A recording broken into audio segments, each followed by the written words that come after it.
Exodus 33:12. Moses said unto the Lord, See, thou sayest unto me, Bring up this people.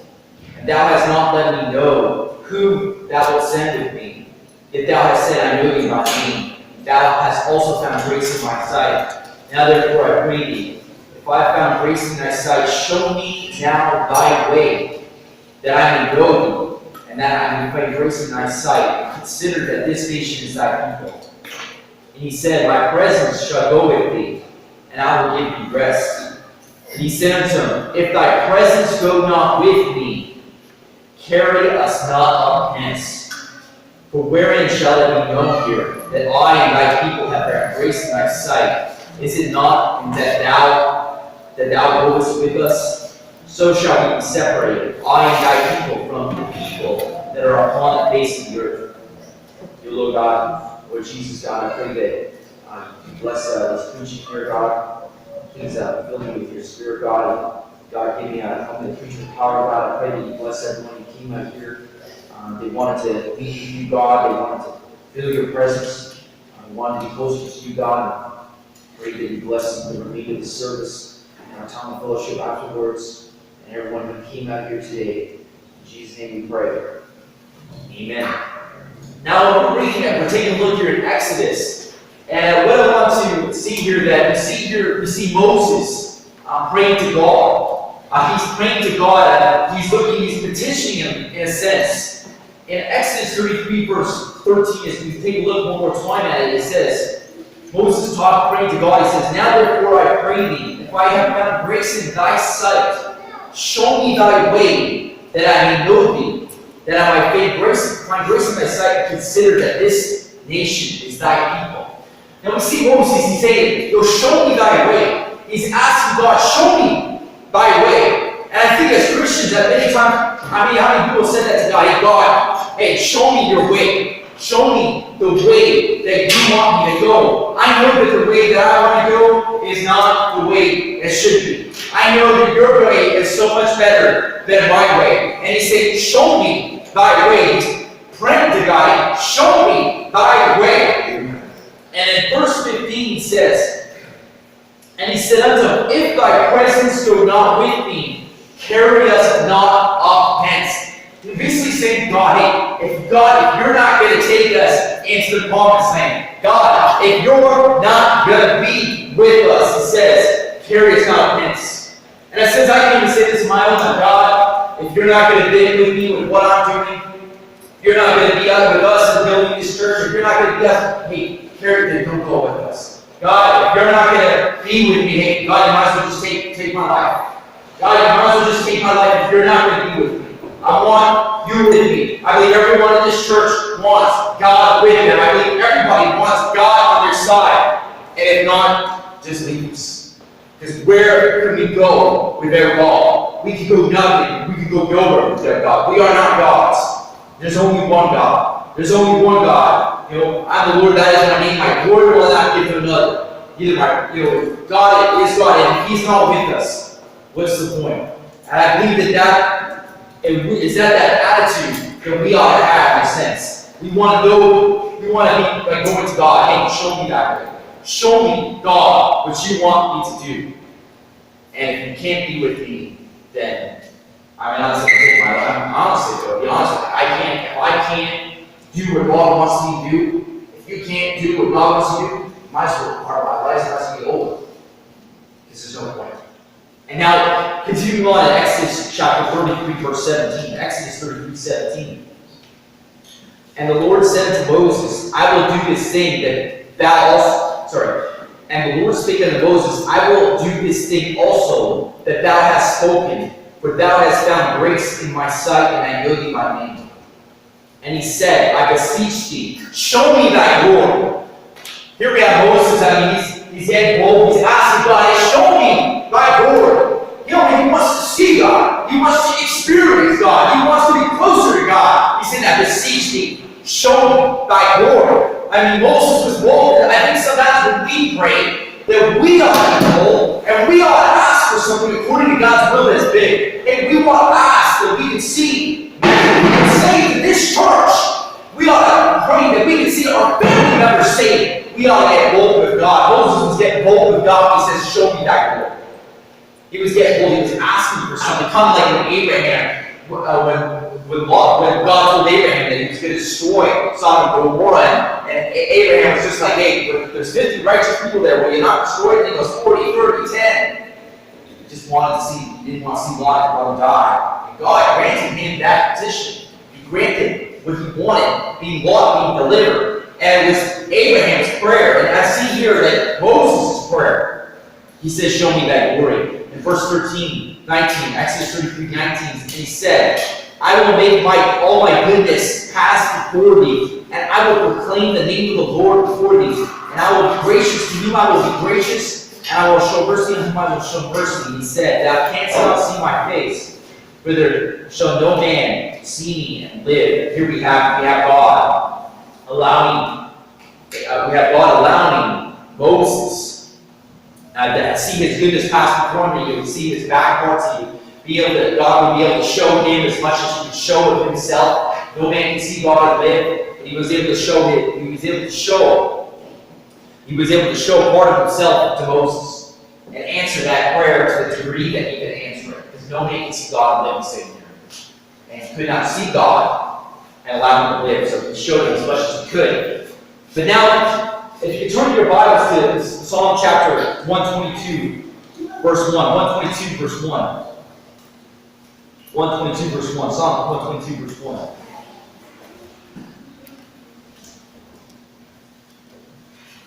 And it says in Psalm 122, 1, it says, a song of degrees of David. I was glad when they said unto me, let us go into the house of the Lord. Here's David saying here, I was glad when they said, let us go into the house of the Lord. This is saying, hey, I was glad when they said, let us go to church. He was glad. I believe that he was kind of like Moses. He wanted to see God's glory. He believed that God's glory would be there in the temple. And he wanted to see that. I was glad when they said, let us go into the house of the Lord. I was glad when they said, let's go to church and be around God and be around God's people. And I believe that this is what David was saying. David had his heart right near God. He was glad when they said, let us go into the house of the Lord. Now, in Amos chapter 4, verse 12, and you can turn it if you want, if you can't for sake of time, I'm going to just go right to the verse. It says, therefore, thus will I do unto thee, O Israel, and because I will do this unto thee, prepare to meet thy God, O Israel. Now, I don't know about you, but I want to meet God today. I want to meet God every day. When I come to church, I want to meet God. I want to meet God. When I'm in my prayers, I don't want to just wait till when I want to meet God. Prepare to meet thy God. Prepare in a sense how you're living, but hey, I want to meet God today. That's why we come to church. And the title of my sermon today is go to church. That is where God is supposed to be. That is where God's people is. That is where the Word of God is. That is where we can be blessed. Hey, listen, we got to get excited about that. It's the greatest place that we can be. And we ought to all do something to make this place something. We all contribute something that we ought to be excited about that today, especially today, being Christians. How many people have saved Christians, not church? I mean, just your story about that. It just is falling away. People, they just stop going to church. And of course, we'll get to that in a moment. And that could lead to some bad things. Now, I think about as a young man. You know, I grew up in the Catholic Church, and of course, if you listen to my sermon, our friends at Rome, you know what I think about the Catholic Church. Now, so I'm not here to defend it, and I believe that there's some people there with the right motives and the right heart. I'm not going to get into all that. But the bottom line, as a kid, I would go to church. I would go to church every week as a Catholic. And I remember going to church walking. I like football on Saturday. I would watch football. I would go to church on Saturday because they offered to go to church on Saturday or Sunday. And I remember, I love football, but you know what? I wanted to go to church. When it became time to leave and walk, I would walk down to church by myself many times.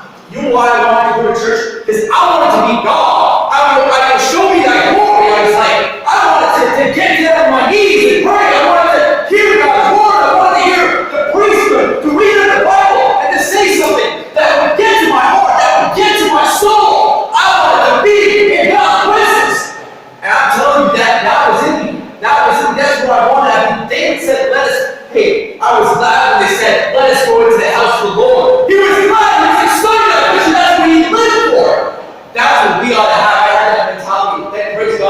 that I was instilled with that mentality. And let's face it, if you really want to be God, it's not just this church. He's not just in our building. He's not in the church down the street.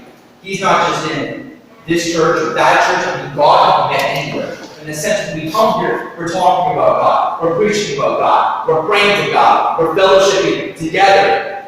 That is really the ultimate place where we should be God. Of course, God can be your bedroom. God can be where you're in the worst neighborhood, on the worst street, with the worst people. And God can be quiet. He's there. He's there to protect you. Now, this is that we ought to have as a church. This is something we ought to tell other Christians about who are not church hate. We ought to go to church. We ought to be there. We ought to be excited about that. We ought to be like David. And I was glad when you sent me last over to the house of the Lord. We ought to be like Moses. I beseech thee, show me thy glory. And we ought to believe that God glory can be in that church. Now, if you turn your Bibles to Exodus chapter 20, verse 8. Exodus chapter 20, verse 8.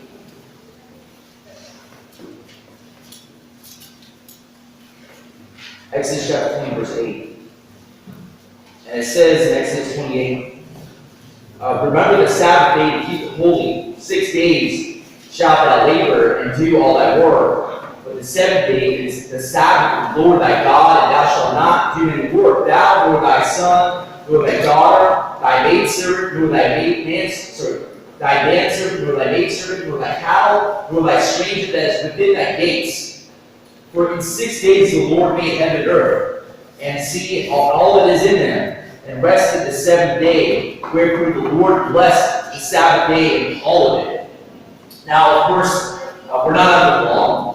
Jesus Christ, and Jesus is our Sabbath. Jesus is our rest. We're not under these, we're not under the law in the sense that we got all this rigidity. But I believe that God, when He said Sabbath, He set that up. So that would be a day where we hollow. That would be a day. And I still believe it. It is a good idea to hollow on Sunday. I believe it's good, and I don't believe that it's an absolute requirement. Let's face it, Saturday is Sabbath.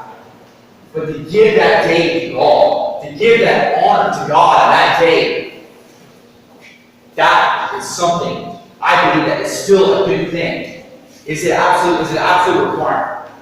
I mean, I believe Jesus is our Sabbath. We can enter into His rest. His rest, we rest from our works. We rested from our works and put our faith and trust on the work that Christ did on the cross, the blood that He shed, and we know that that's what provides us salvation. But I believe that it is still a good idea to give God that honor, to give God that day, we got to give God as many days as we can. But when we have a day off, that's a good idea to give God that honor. To give God that honor, to go out and preach the gospel, to give that honor to go out and knock doors and give people the gospel, to tell them how they can be saved from hell. And that's something that I believe is a good thing. Now, this is basically the basis that I was instilled in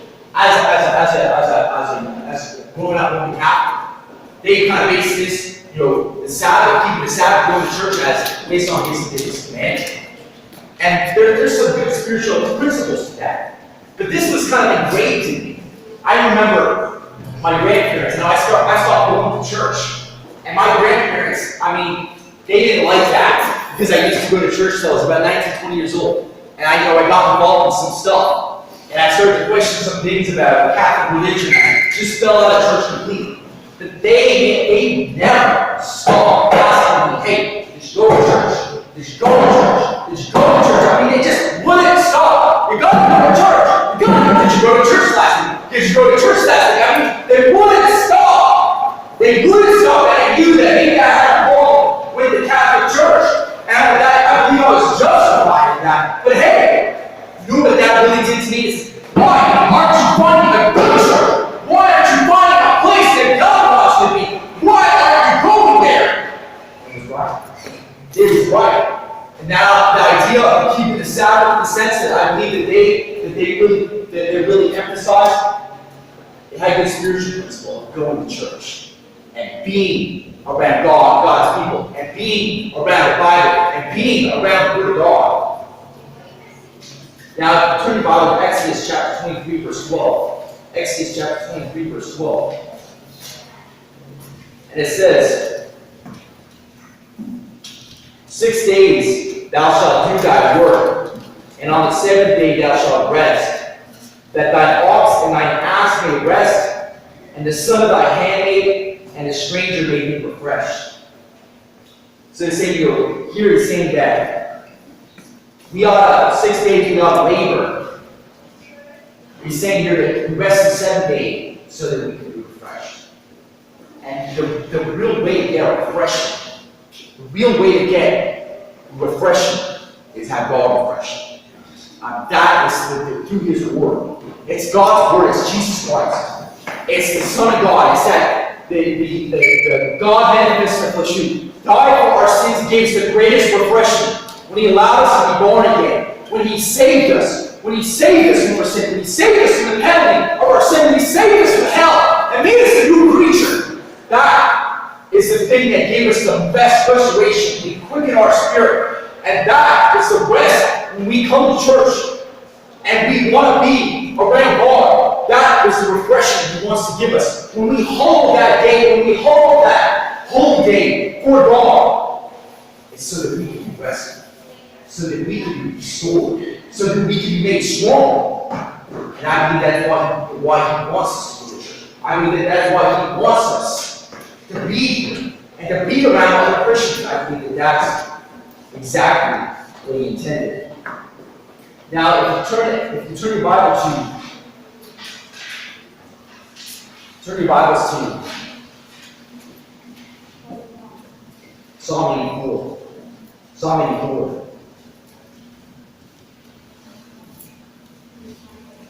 Haggai. Turn your Bibles to Haggai chapter 1. Haggai chapter 1, verse 1. Haggai chapter 1, verse 1. Because Haggai is in the minor prophets at the end of the Old Testament. So you're looking for Haggai, it's the minor prophets at the end of the Old Testament. It says in Haggai chapter 1, verse 1. In the second year of Darius the king, in the 6th month, in the first day of the month, came the word of the Lord by Haggai the prophet unto Zerubbabel, the son of Shealtiel, governor of Judah, and Joshua the son of Joseph, the high priest, saying, Thus speaketh the Lord of hosts, saying, This people say, This time has not come, the time that the Lord's house should be built. Thus speaketh the Lord of hosts, saying, This people say, The time is not come, the time that the Lord's house should be built. Then came the word of the Lord by Haggai the prophet, saying, Is it time for you, O ye that dwell in sealed houses, and this house lieth waste? And now, this is the time, of course, when Jerusalem had been taken away captive into Babylon, and they were there for 70 years. And the temple was destroyed, and they went back into Jerusalem to build the temple. To build, how many people see the temple? In the temples, right? The temple in this case, God's temple, God's house, like Solomon had. And they were there, sent back to Jerusalem for the purpose of building that. And it's saying there, and of course things that happened to stumble them from building that house. They were stopped in a sense from other kings. But basically they got to a point, I believe, where they were neglected. It's saying here that in verse Haggai 1:3 says, Then came the word of the Lord by Haggai the prophet, saying, Is it time for you that dwell in houses? Is it time for you, O ye that dwell in sealed houses, and this house lieth waste? He's saying, hey, look, you got all these things. You got to have a house. You got good things, and you're letting God's house just perish. You're not doing anything to build God's house. You're not doing anything to build the church. Hey, you got good things. You got nice things, but you let the house of God lie waste. I think we can take a spiritual principle of that. Is of course just thinking about why does he want a house of God? He wants a house of God not because he wants a nice building. He doesn't want a house of God because he wants a fancy building to show off to people, say, hey, look how cool, nice this building is, it's got gold plates on it. That's not what God wants. He wants the building so people can come into church. He wants the building so people can come to worship God. He wants the building so people can come and tell other people about what God has done for them. And you were telling me earlier about how you moved out of that to church, to get back to church. And I'm feeling spirit too. Amen, right? And that's what, I need to hear that. Everyone here needs to hear that. Brother Chandler coming out here, that's awesome. I'm not to your joy, to your church. Why do you want to come to church? Why do you want to come to church? You probably be around, try to be around God's people, right? Just trying to learn how to try to get the mind to do the right thing, to be led in the right direction, and to live a life that would be in accordance with God, that would give you joy, peace, and you want to say, hey, it starts here. It starts here as a place. It starts here. This is where we learn the Word of God. This is where we talk about God. This is where we strengthen one another. And we say here that God didn't want his house to lie waste. And Haggai chapter 1 verse 8 says, go up to the mountain and bring wood and build a house, and I will take pleasure in it, and I will be glorified, saith the Lord. You looked for much, and it came to little, and when you brought it home, I did blow upon it. Why? Saith the Lord of hosts, because of mine house is waste, and you run every man to your own house. Therefore the heaven over you shall be stained with dew, from dew, and the earth stained from her fruit.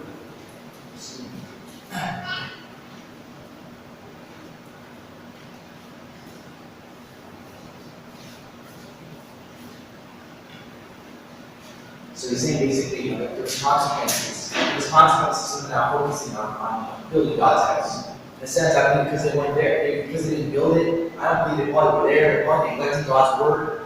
There's consequences to that. If God can't really bless us the way He wants us to bless us, if we're not following Him. If we're not following God, He can't really bless us. The thing is, you think we don't just follow God out of obedience. We follow God out of obedience, but also that because we know that He will bless us. We know that when we follow God, there's so much more to get from following God. He will lead us down a path that's so much better than the path of the world can provide us. He will give us so much joy, so much more peace, so much more love and harmony that He will get. That's what He's saying. He wants people to emphasize. He wants to bring Israel back to the right standing that they should have. Now, you can turn in your Bibles to Psalm chapter 84. Psalm 84. Psalm 84, verse 1. Psalm 84, verse 1, it says, how admirable are thy tabernacles, O Lord of hosts! My soul longeth, yea, even fainted for the courts of the Lord. My heart and my flesh cried out to the living God. Yea, the sparrow hath found an house, and the swallow a nest for herself, where she may lay her young, even thine altars, O Lord of hosts, my King and my God. Blessed are they that dwell in thy house. They will be still praising thee, Selah. Blessed is the man whose strength is in him, in whose heart are the ways of them. Now, what he's saying is, my soul longeth, even fainted for the words of the Lord. What he's saying in this song is that his heart went out to the courts of the Lord. He wanted to be in God's house. He wanted to be around God. And that's the attitude that we ought to have. That's the attitude that we ought to have. We want to be around God. I don't know about you, but how many people love reading this book? I love reading this book. I wish I had more time. I wish that I could do this full time, okay, and just totally just get more into this word. Now I got into this word. This is God's word. I mean, this is the Spirit of God. This is in the beginning was the Word. The Word was with God. The Word was God. This is God's word. I mean, if you could get anything closer to God in this world, you can't get closer to this book. I mean, this is how God speaks to us through His Word. This is how God can lead us in the right direction. Obviously, when we pray, we talk to God. That God talks to us through His Word. And this Word, there's nothing better in the world than God's Word. There's nothing better than God's Word. And God, of course, His Word is in His house. Now, if you turn your Bibles to 2 Chronicles chapter 7. 2 Chronicles chapter 7, verse 1. 2 Chronicles chapter 7, verse 1.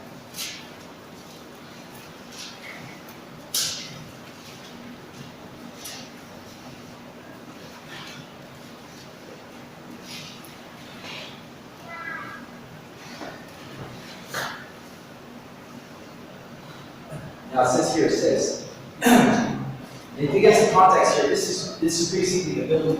How many people remember the story where they built the temple? We had Solomon built the temple, and David really wanted to build a temple for God, but he didn't get to it. His son Solomon got to it. They got to a point, it took them years. I think if you take them, like, after the foundation was laid, I think it took them 7 years. Finally, they build the temple, and they're going to dedicate the temple. And they all are there, at the dedication of the temple. All Israel's there, dedicating the temple. Now it says in 2 Chronicles chapter 7, verse 1, it says, now when Solomon had at the end of reign, the fire came down from heaven and consumed the burnt offering and the sacrifices, and the glory of the Lord filled the house. And the priests could not enter into the house of the Lord, because the glory of the Lord had filled the Lord's house. And when all the children of Israel saw how the fire came down and the glory of the Lord upon the house, they bowed themselves with their faces to the ground upon the pavement and worshipped and praised the Lord, saying, for he is good, for his mercy endureth forever. So when they had these offerings there, imagine this, they had these offerings in the Old Testament, they're offering up offerings. And it says after they end up praying, those offerings were burnt up. Just imagine these offerings being burnt up, miraculously by God's power, and the glory of the Lord filling the whole place, filling the whole temple. The glory of the Lord, and the bounty was burnt offerings. And all the people, when they saw this, they fell on their faces. At the end of the day, I think that's why we come to church. We want to experience God's word. We want to feel the power of God. We want to feel, let's face it, is he always there? God's always there, but sometimes the Spirit, maybe the Spirit's not there. Maybe sometimes it feels like the Spirit of God's not really in the church. Maybe it comes ups and downs, it's facing where everyone's human out and everyone's human.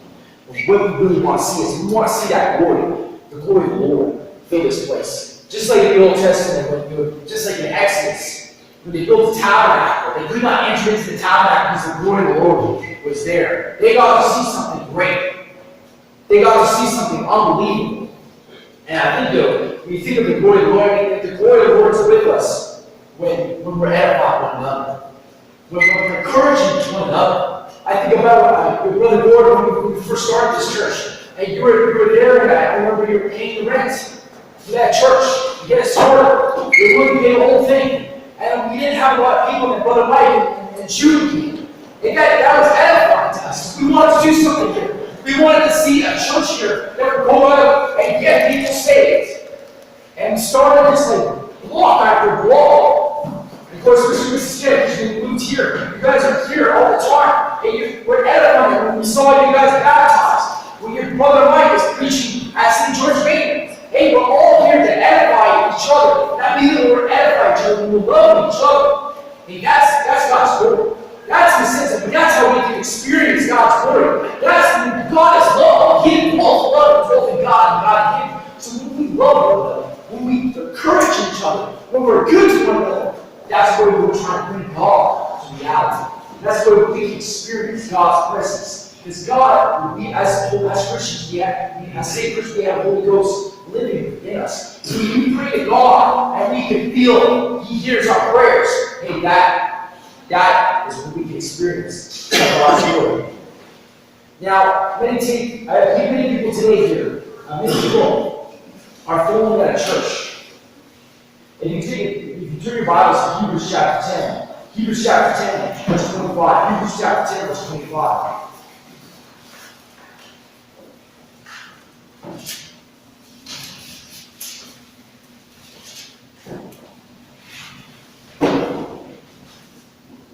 Hebrews chapter 10, verse 25 says, not forsaking the assembly of ourselves together as the manner of some is, but exhorting one another, and so much more as it sees the day approaching. So it says that we ought not to forsake the assembly of ourselves together as the manner of some is. And I think what happens when people start, obviously, do you have to go to church to be close to God? No, right? It's not essential. There are other ways. Let's face it, there could be someone in China who doesn't have a church to go to, but they're still close to this world. they're so close to the Word, they're so close to praying that they can be close to God. That will strengthen us. But the bottom line is, most times when people, they get out of church, they get out of reading the Bible. Most people, when they start forsaking coming to church, they stop reading the Bible, they stop praying. I know people out there who were great soul winners, and they get out of church. And they get out of church, and they get out of soul winning. They get out of church, they get out of soul winning. Brother Boy, we were talking earlier, you're saying, you were telling me, you don't mind telling me a bit of this, something you're telling me, you got saved, you started, in a sense, necessarily maybe to fall back a little bit. And you felt like if you didn't move forward for God, you felt like you were, something was there where you're at. I don't want to get into all the details. That's what it is. When people stop going to church, usually it's like a vicious cycle. Stop going to church, stop going to soul winning, stop reading the Bible. Now, some people, they stop going to church, but they're still reading the Bible. Let's face it, you still go to, there's people out there who read the Bible a lot, but they don't go to church. But a lot of times, they don't go to soul winning. I know one person in particular, if he ever watches this, he'll forgive me for saying, I hope he doesn't, take it too badly, but me and him started going soul winning together. For 6 months, we're going out there. He's reading his Bible a lot. He stopped going to church. He stopped going soul winning. I mean, the guy was a great soul winner. He was a great person to give the gospel to people and tell them how they can know they're going to heaven. Tell them how they can know they can have their sins forgiven and go to heaven when they die and not go to hell. But we stopped that. When we stopped going to church, he stopped going to soul winning. And I asked him, I still was trying to encourage him, hey, are you going soul winning? He said, no. I'm just making some videos for the internet. And I love the guy, and I believe that he still an unbelievable soul winner, still doing unbelievable things. But that is not what God wants. That is not what God wants. I know another man. Maybe that's some problems in the churches. And there's things going on, and unfortunately, Christians are not perfect. And they fight it. And they fight a lot about what God's word says. He said, this one says this is this, this is this. And sometimes churches split for that. I know one guy, this sneaky guy got stumbled, or something happened. And he's at the church, I don't believe he's soul winning. And he's a great soul winner. I mean, I know him personally, but I know what he believes. And I believe, I saw some short clips in the video, but that's not what God wants. That's not what God wants. He wants him in church. He wants him in church, and when you come to church, that's the people who are going to tell you, hey, go out and give the gospel. Go out and try to get your family saved. Hey, when you're falling, when you're down, things are going tough in your life. Maybe you're falling back and see those are the people who will try to destroy you. Those are the people who will try to build you up. But it's not going to happen if you're not coming to church. That tendency to fall, and we see that in a lot of things. A lot of people these days just falling right out, just falling completely out. That's not what God wants. God wants us to be in church. God wants us to be in church because God is in church. We want to see that glory, that they saw in Solomon. When God's glory came down, when he licked up the burnt offering, we want to experience God's presence. We ought to be in church. We ought to be in church there to build other people up. Now that's the reason we come to church. In a sense, is another big reason we come to church. It's not just, we don't just come to church to worship God. We don't just come to church to pray to God. We don't just come to church to hear God's word. But we come to church too for another reason.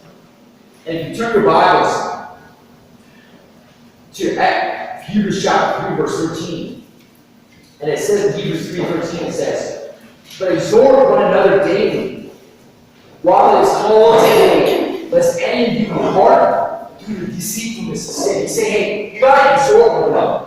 Brother Marty was preaching today at St. George Main. He's going to take, Brother Hornby, he had to go away. And Brother Hornby, I know Brother Hornby, I hope he doesn't mind me saying things happen. And we had the ministry at St. George Main, and I think sometimes he got discouraged. And he was having a hard time with it. And, you talk to me about, we can take that building. But I asked, I know somebody who want to preach there.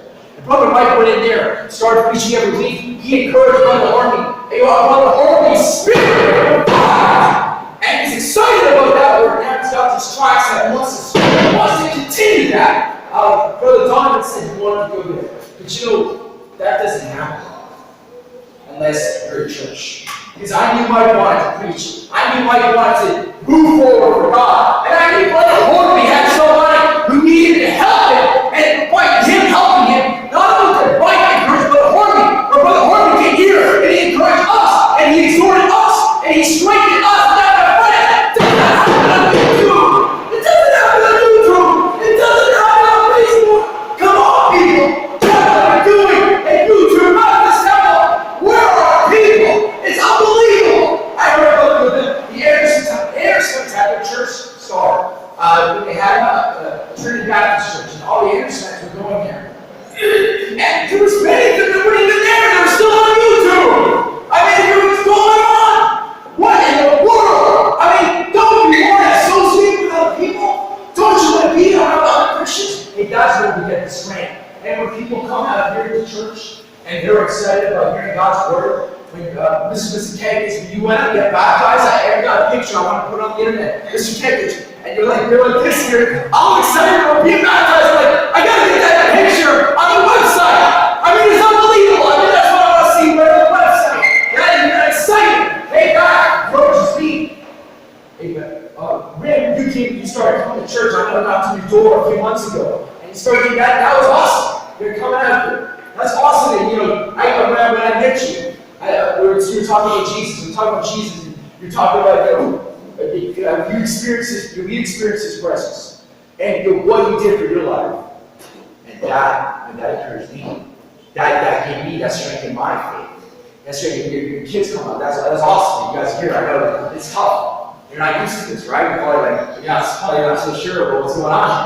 And I'm glad that you're here. I'm glad that you're here. I hope you get something out of this. But every one of us, we all encourage one another. Now it says here, it says, in Hebrews chapter 10, verse 24, it says, Hebrews 10, 24, it says, and let us consider one another to provoke unto love and to good works. If you do anything here, we want to provoke other people to good works. We want to provoke if somebody in here struggling with sin. We want to provoke them to good works, to repent from that in a sense, and to move on and trust Christ and just go into a better direction for their lives. Someone struggling with something like alcohol or gambling or whatever. And we want to encourage that person. We want to provoke them to good works. Somebody in here today, maybe it's people in your family that you want to see saved. They want to provoke you to give that person the gospel. I want to provoke you to give that person the gospel. I want to hear you do that. I want to hear that. So it provokes me. We need to do that. We need to do those things. We need to show those things to each other. We need, even sometimes in space that Christians do things that hurt each other. But when we forgive one another, hey, that's something too. When there's space, things go on in the church, and when you forgive a brother or sister, hey, you're showing them, hey, this is the right spirit. And you're experiencing that. That's a good thing, because that's what God wants. That's why God has His Spirit. And of course, when there's people out there praising God, I think sometimes we don't do that. But the Lord, I think this after last week, that's great to appreciate. And we ought to praise Jesus. We ought to be thankful for everything He gives us. And sometimes we don't do that enough. Sometimes I think sometimes we murmur and complain and think about the things that are going right in our life, and that doesn't please, it never pleased all the Israelites. God was just pleased when they murmured and complained about the things that they didn't have. That displeased God, but when someone glorifies God, when someone glorifies Jesus, and says, I'm going to live unto God, I'm going to give thanks for the things I have. And when we hear that, we realize, oh, that's right. We ought to glorify Jesus. We ought to glorify Jesus and think about what He did for us on the cross. And that's why we're here. That's why we're here at church. This does not happen on YouTube. It does not happen on Facebook. And we need to get those people back. We got to restore those people and get them back in here and build it. Because if this city ever was going to change, Brother Boyd, as you guys are talking about the abortions, how they're allowing an 8-month-old baby to be aborted by the state. 9 months. Well, zero is born. 9. Yeah. Where is this? The news. Where Canada or No, it's America. So, usually Canada is like the first one to do that. Usually when it comes to like bad laws, Canada's like the first one. It's like it starts in Europe and then it goes overseas to Canada, it goes down to the States. That's unbelievable. The thing is, if this country, if this city is ever going to be a righteous city, if this city is ever going to be a holy city, if this city is ever going to be a place where you want your kids to grow up, where you want your grandchildren to grow up, where you can be proud of someday in heaven. Think about, when we're in heaven, we will get the benefits of those people we influenced who are doing great things here on earth. There will be rewards for what we did to influence other people. But if you're looking down from heaven and you're dead and you see what's going on in this country, those things, like that aborted baby at 9 months old, that did not happen when God's people are sitting at home, doing nothing, not encouraging other people, not getting people to go out and give the gospel, and not only tell people how to be saved from hell, how to save them. Don't want to live a life of sin. You don't want to live a life that takes you down to twos. That can only happen when people are coming to church and building up God's word and going out and being active, not just sitting in the seat, but being active and preaching God's word. That can only happen. We can only do that. We get only as strong as each other.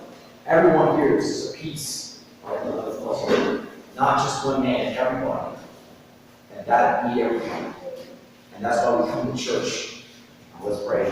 Dear Lord God, I thank you so much for this opportunity here today.